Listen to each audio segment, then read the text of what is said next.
So things I liked about season 8, and these are just like quick notes that I wrote. It's like the Starks having a happily ever after type ending. I enjoyed that. Theon's redemption arc. I really enjoyed Theon. I think that Alfie Allen did the best acting job on the entire show. He went through so many, he metamorphoses so many times, and he came out the other side a good man, just like Bran would say.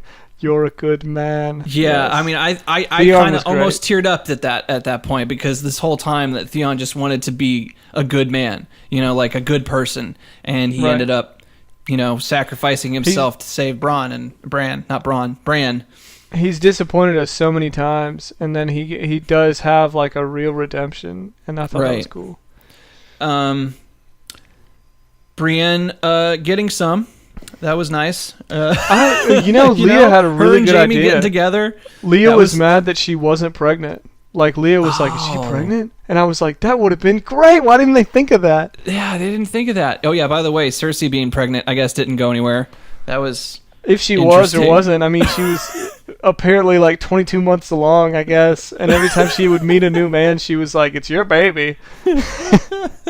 Maybe that's just another manipulation tool that she used. I don't know. But that was kind of like, okay, why'd you even put that in there? That was one of many things that just fizzled out, yeah. Yeah, Brienne getting knighted.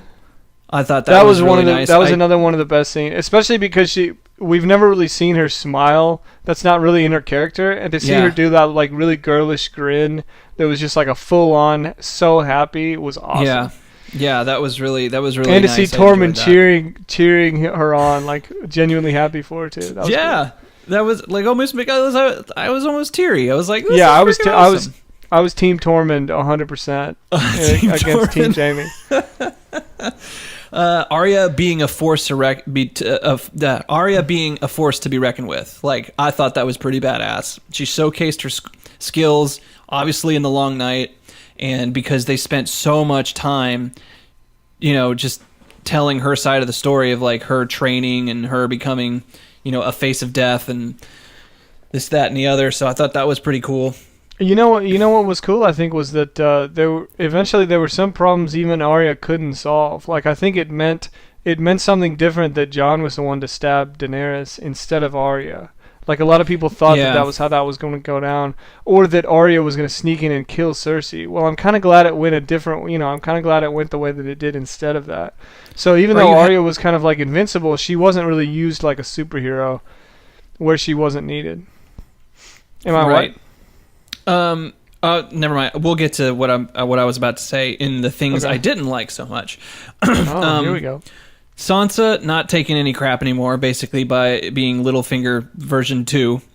And, but Littlefinger would like at least pretend to be your friend while he was stabbing you in the back. And when Sansa was like openly opposed to Daenerys, I thought maybe she should have taken Littlefinger's lessons a little bit more seriously.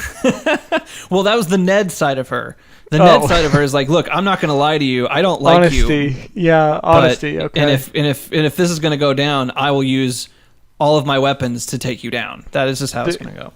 There was only, throughout the entire show, there was only one Littlefinger. Even Varys was not the same kind of manipulator that Littlefinger was. He was the Benjamin Linus of the show. He always had a plan. Yeah. He always had like a bunch of things going, and I just thought that was so cool. And when he died, that was kind of a vacancy. This like master of whispers was gone. Also, Tywin Lannister, my all-time favorite character, also left some pretty big shoes when he died. He would have solved everything instantly. Absolutely, man. I missed Tywin very, very much. He was a great character. And all right, let's move on.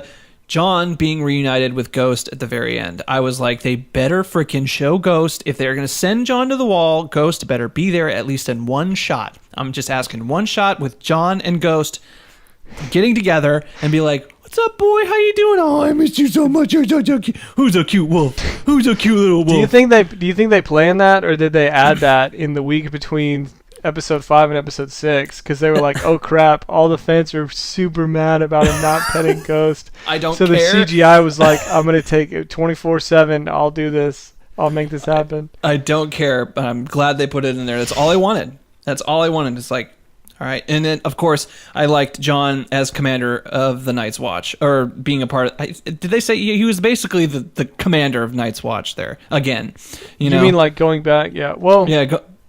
Yeah, okay. I mean, he's wearing Longclaw, so yeah. maybe that means he is. And then people look up to him, so it's like, there's no way that he wouldn't be the leader of this group.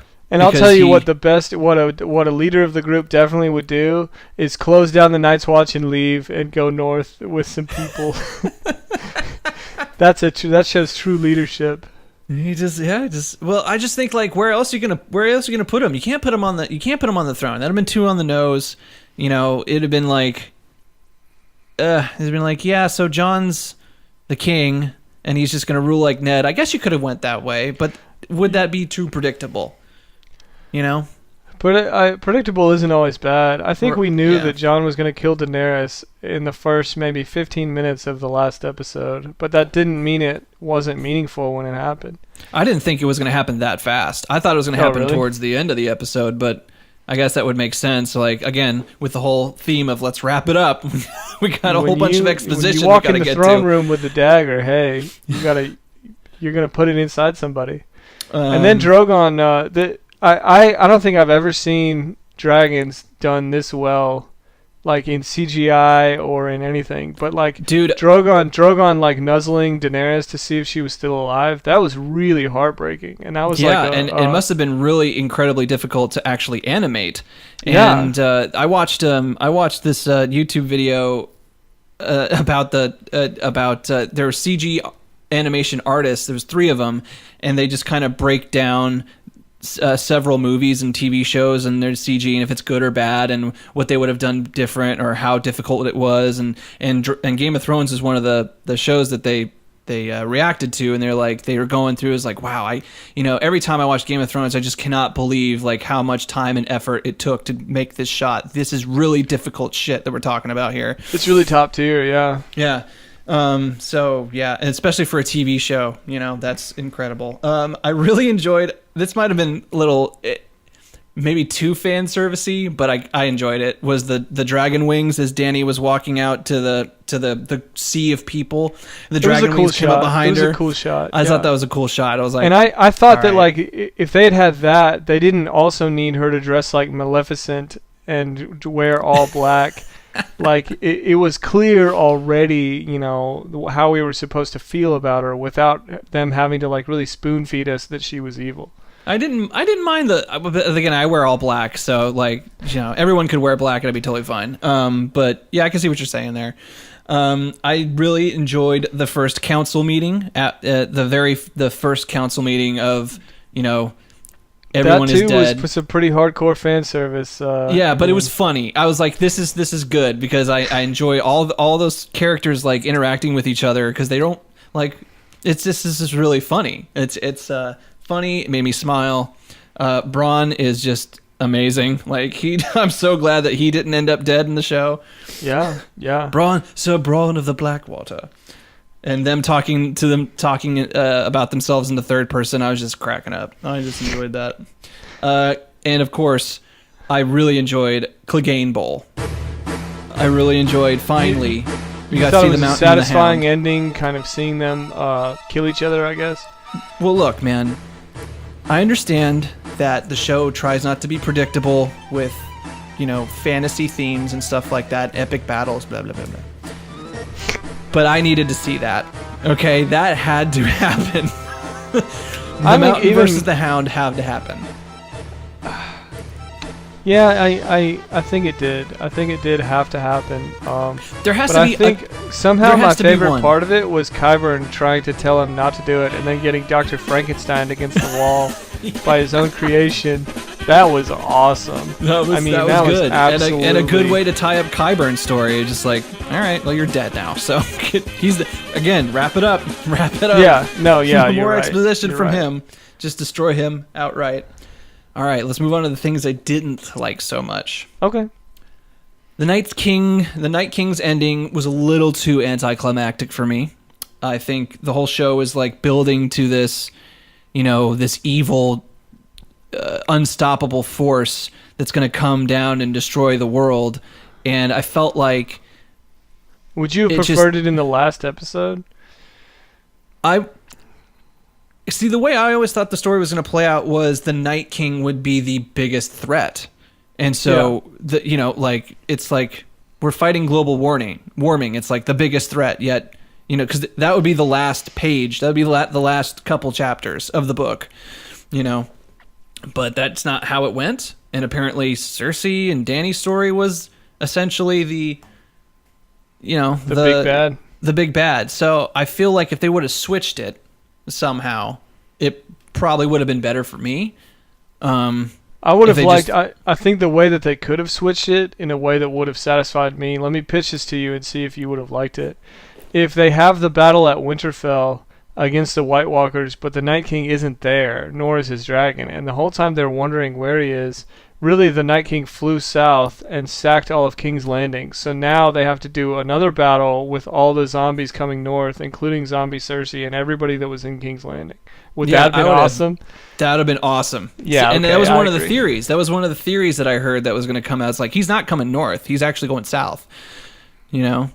So, yeah. That's just a way to I guess, kind of push back the Night King and make the Night King the biggest, baddest, the big bad. But right. I think the story they wanted to tell wasn't so much Cersei being the most evil, because I don't even think she was the most evil person on the show, because really she always had like her children to like blame her evilness on. Oh, well, I love my kids and so I do this, which was kind of relatable, right? I mean, we know people who like, can I speak to your manager? Like that, like really obsessed with, if my kid does it, that means it's okay. So everybody else, it's me and my kid against the world. That was kind of Cersei's relatability. So it didn't make her the most evil person on the show by a long shot. But I think they wanted to tell Daenerys' story, or I think they wanted that heel turn that you were talking about. And I think it could have been done with a little bit more finesse. But... like that was I guess the big bad was Daenerys. It wasn't the Night King.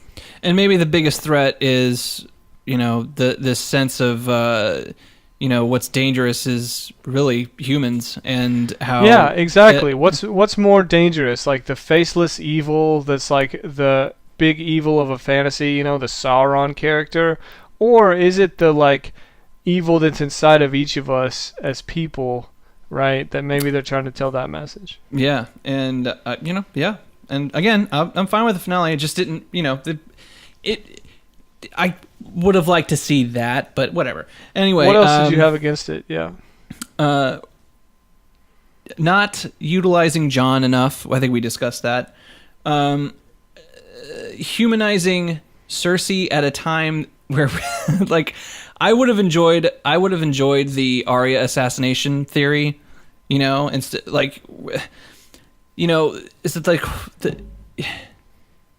like Cersei escapes, Jaime goes to find her, they end up dying underneath the keep, and I'm just like, really? This is how Cersei gets her comeuppance? Uppance? Like, this is how she dies? This is how, like, she did so much, like, evil shit.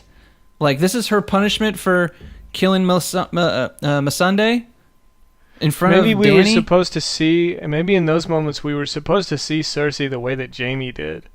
Because if Jaime didn't love Cersei, then what he did was pretty unforgivable, abandoning Brienne and going south. He was basically going south because he thought she was going to die, and he wanted to be there when she died. Like, that was basically the thing. So I think that was his perspective. We kind of got to see his perspective of Cersei as, everything's been taken away from her. She's lost. She knows that she's lost. She has nothing left. But there's Jaime. So it kind of, like, I guess, broke her heart to see the person who was there for her all along. Yeah, I can see that. And another thing about, like, that was my next thing, is, like, Jaime's sort of redemption arc reversed. Got shattered. Too quickly. Like, in one episode, he was like, "All right, I'm over here now. I'm with you guys. I'm with the Northerners, and I'm with Brienne. This is great." The next episode, nah. I'm just gonna go back to King's Landing and go back to that toxic relationship I have with my sister. And he didn't fight for her, did he? No, he didn't. He didn't kill Northerners. He didn't kill Daenerys. He didn't try to kill Daenerys. Like, he wasn't part of her army. No, he just wanted to be there as she lost. Yeah, I mean, I can see that, but still, it's just kind of like... Yeah, I agree with you that Jaime's one of the most complex characters on the show, and to show him, like, maybe it would have been better. Here's an idea that may have made it better: is if he made it clear from the get-go, I'm here to fight for the living. I'm here to help you guys defeat the Night King. Once the Night King's dead, everybody looks around. They're like, "Where's Jaime? Where's Jaime?" And they figure, he's not pretending to be one of the good guys by having a beer with Tyrion. Okay. Yeah. He always had loyalty to the Lannisters. He always had, loyalty to his queen. And he disagreed with her about this one thing, these night zombies, okay? But in the end, he was there because he loved her, and love is the death of duty. Yep. It's a recurring theme. As Aemon Targaryen. It was, I think we're harsh on him because of the side fling with Brienne that turned out being really weird and awkward when he left. I thought that he was leaving and he was basically telling her he was going to kill Cersei because he had done all these things for her and he regretted them all, and now he's going to go take Cersei down. And I thought, wow, there sure are a lot of people converging on King's Landing trying to kill Cersei. When the winner of the race turned out to be some Casterly rocks, Casterly rocks that fell on her. Yeah, that's right. It was foreshadowed. We talked about this too. The heel turn by Dany done a little bit too quickly or without much finesse, kind of just happened out of nowhere.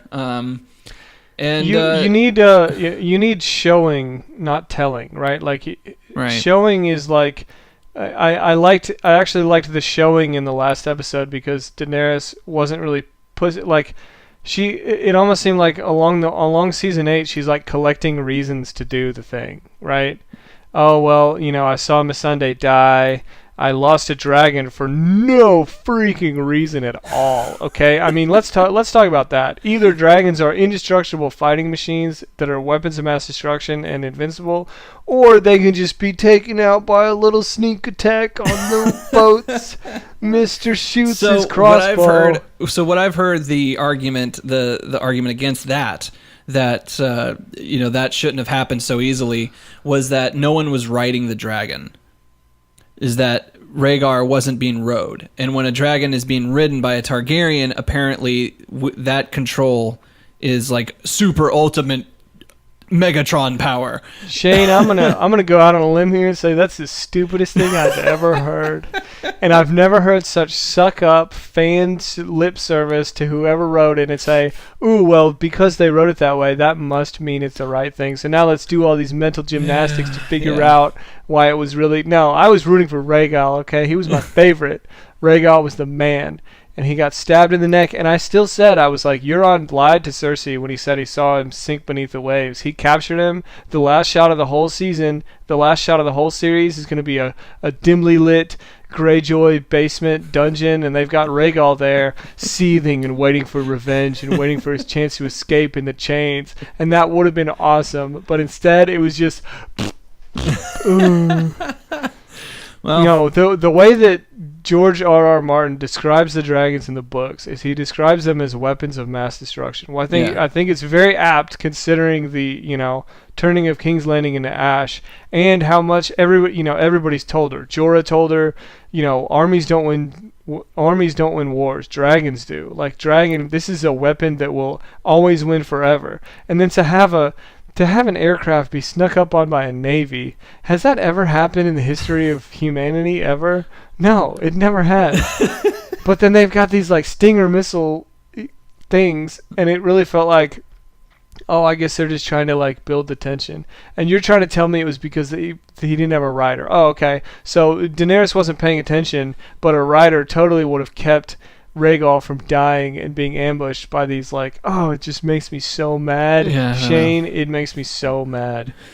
I want him to still be alive. I was quite upset with that that level of writing during that part. But at the same time, it's like, well, you have two dragons. All right. How are you going to take how would you be able to take out the dragon? Like, I suppose that you could have done it when you're actually sacking King's Landing and made the battle just a little bit more competitive with two dragons. Okay, well, think about it this way. What if Daenerys doesn't plan on having a revenge, doesn't plan on killing everybody. She hears the bells, and then a random dude, not Euron, because screw Euron. let's just all agree that taking Euron out of the picture completely makes everything better for everyone.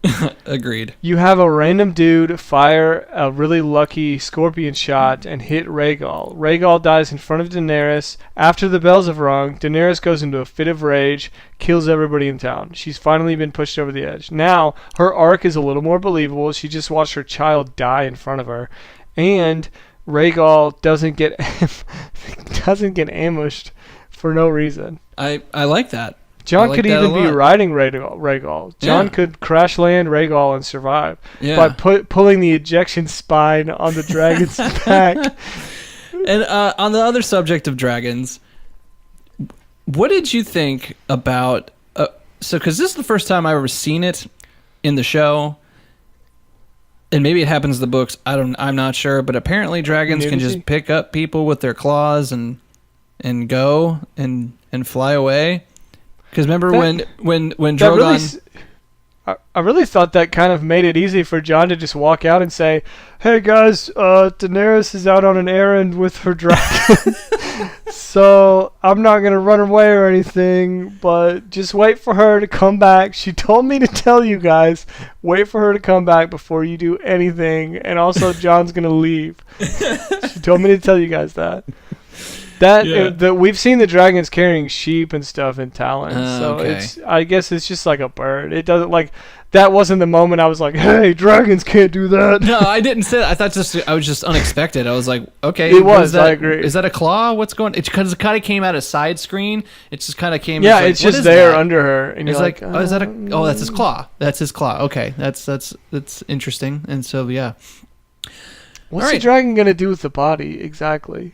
I don't know. I'm not... Just lay it down and be sad? I guess so. It was kind of sad. It was really sad. It was super sad. Yeah, like, but it was also like, in the same way that Grey Worm should have killed him instantly when he found out that Daenerys was dead, Drogon should have killed him instantly too. Like, I don't, Yeah, I really would have enjoyed the whole idea that Drogon, shoots fire on Jon, and, you see, there's this big ball of fire being...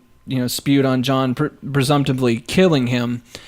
But he's got the Targaryen dragon. He's got Targaryen, and he's not affected by fire. But that wouldn't have worked because he's actually been burned in the books and in the show. And I think in the books, his burn was so bad that he always twitches his hand.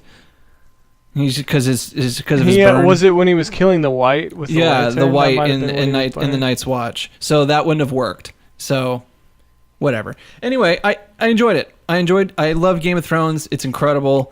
And, I'm totally fine with the finale. People are going to be very upset. That's to be expected from any great hit show like The Sopranos, like Lost, like, Dexter.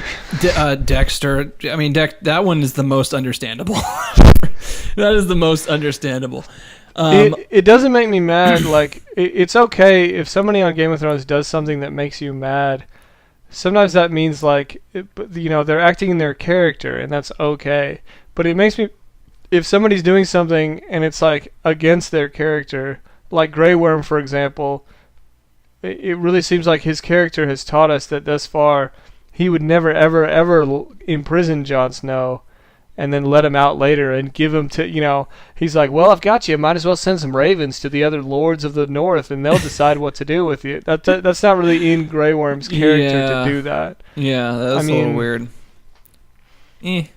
It's moments like that. Like, one of the highlights of the show, and I really feel like my favorite part of the whole show, and it was actually done better in the show than it was in the books, is this love triangle between Tywin, Shae, the prostitute that Tyrion is in love with, and Tyrion. And all three of them, it's so cool because this is a great example of characters driving plots. All three of them do things that make you mad, but they do things that are consistent with their own character. And they get themselves in this thing where eventually Tyrion kills both Tywin and Shae, and no one has acted contradictory to their character like they've done. So even though you're like, I can't believe you just did that. I think that the relationship between Tyrion and Jaime was actually cheapened by the show, and was, on the show there, in the books, like the last thing that we read that the last time Jaime and Tyrion are together is when Jaime's helping Tyrion escape after that trial, and he tells him he feels sorry for Tyrion, so Jaime tells him that his childhood wife Tisha was actually not a prostitute at all. It's just that Tywin didn't want him marrying a lowborn woman, and so he made an example out of her. And Tyrion is so angry when he hears that, he actually tells Jaime that he killed Joffrey. He tells Jaime that he poisoned Joffrey and that it's true. They split up, and that's the last time they speak to each other in the books. And there's that, like, such amount of tension between them, and such amount of, like, did he say it in anger? Was he telling the truth? Was he telling the truth about Tisha? Like, that kind of, like, so much tension and, like, heartbreak between them two. And then in the show, they're like, cocks and wine, ha ha ha, jokety joke. Like, it's moments like that make book readers be like, some of this was kind of wasted, or some of this kind of fell along the wayside.